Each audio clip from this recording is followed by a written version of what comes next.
Pozdrav svima, dobrodošli na Sportivo Srbija kanal. Moje ime je Vladimir, a u ovoj emisiji izneću vam kratko mišljenje u vezi zvezdinih napadača, ko odlazi, a ko dolazi. Kao što svi znamo, posljednjih par dana priča se o 2 ili 3 odlaska iz Zvezde. U pitanju su Pankov, Ohi i Ben.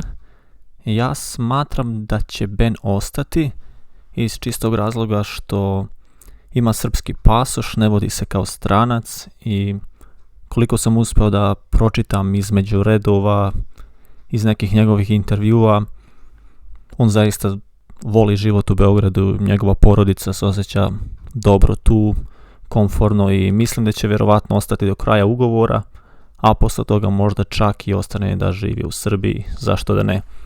Tako da mislim da je to glavni razlog zašto on neće napustiti Zvezdu, iako pojavljuju se informacije da ima neke dosta unosnije ponude iz drugih klubova, ja smatram da će on ostati u Zvezdi.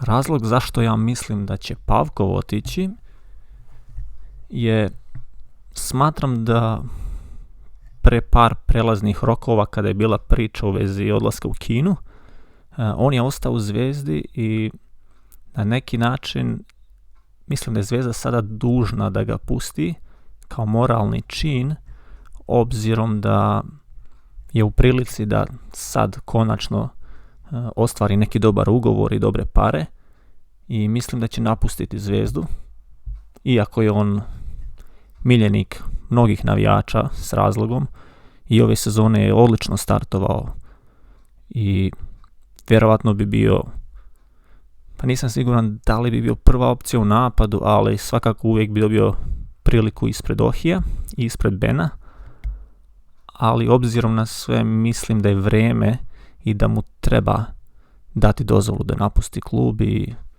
da učini nešto više baš što se tiče s financijskog aspekta u svojoj karijeri.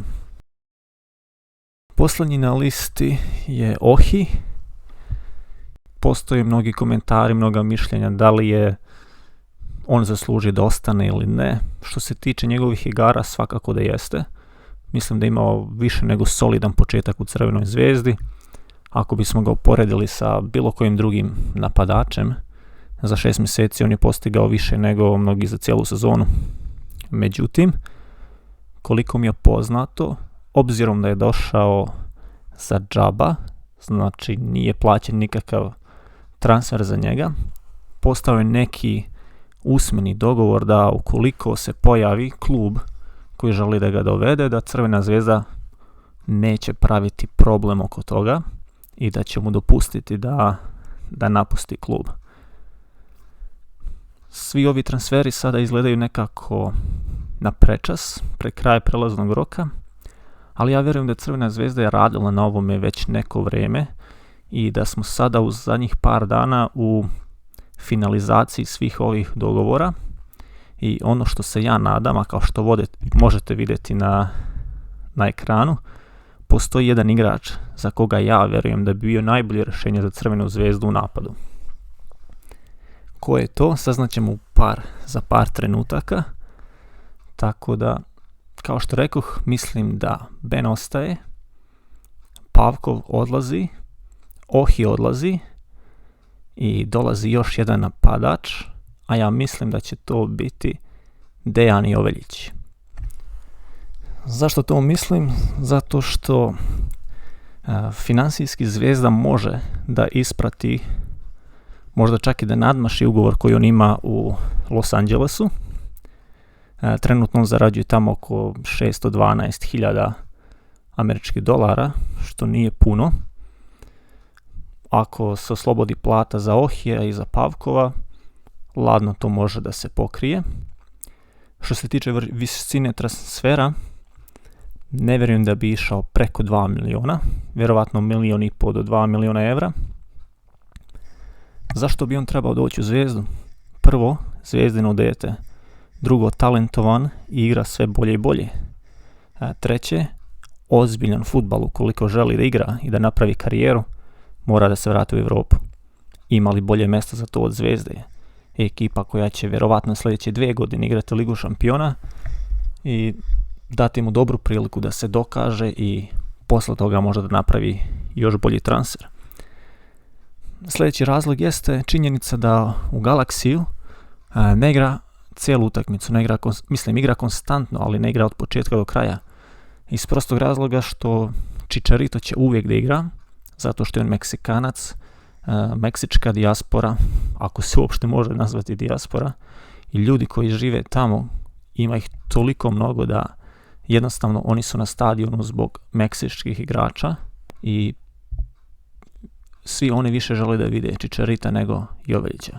Koliko god Joveljić bio i bolji i u boljoj formi i igrao 2-3 minuta, postigao gol, a Chicharito proveo cijeli meč i ne uradio ništa spektakularno, i dalje još neko vrijeme Joveljić neće biti konstantno prva opcija. I mislim da je dosegao neki maksimum tamo i on ne treba da ostaje tamo duže, nikako. Maksimalno još par mjeseci. I ja zaista od srca se nadam i navijam da će Zvezda njega da vrati, jer to bi bio pravi pogodak. Napravio je korak više u svojoj karijeri, igrao bi dobar, kompetitivan fudbal i ja njega za 1-2-3 godine vidim u nekoj ligi. U ligama petice, vjerovatno neka španska liga, tim oko sredine tabele i malo iznad sredine tabele, jer zaista mislim da ima kvaliteta i da će to da pokaže. Svaki dolar, svaki euro koji se uloži u njega danas, posle 2 sezone u Europi, mislim da će se višestruko isplatiti i otplatiti. Tako da time bi se rešio problem stranaca, jedno mjesto manje bi bilo zauzeto odlaskom Ohija i eventualno za sljedeći prelazni rok, pošto verovatno u ovom više nema vremena ni za šta, mogao bi se dovesti kvalitetan desni bek. I ja trenutno zaista ne vidim nikoga od naših bekova da može da igra tu poziciju. Niko ko može da donese kvalitet ili neku budućnost. Tako da očekujem za zimski prelazni rok desnog beka stranca. Toliko od mene za sad. Pišite u komentarima šta vi mislite. Da li vam se sviđa možda uvodni intro i zaista se nadam da će svi od njih naći dobre klubove, da će se snaći, a Zvezda da će posle svega ostati jača nego što je trenutno. Puno sreće Pavkovu, hvala mu za sve, Ohiju također, Ben je naš, kao što bismo rekli, i ja se nadam da ostaje i nadam se da dolazi Joveljić. Toliko od mene za sad. Pozdrav svima.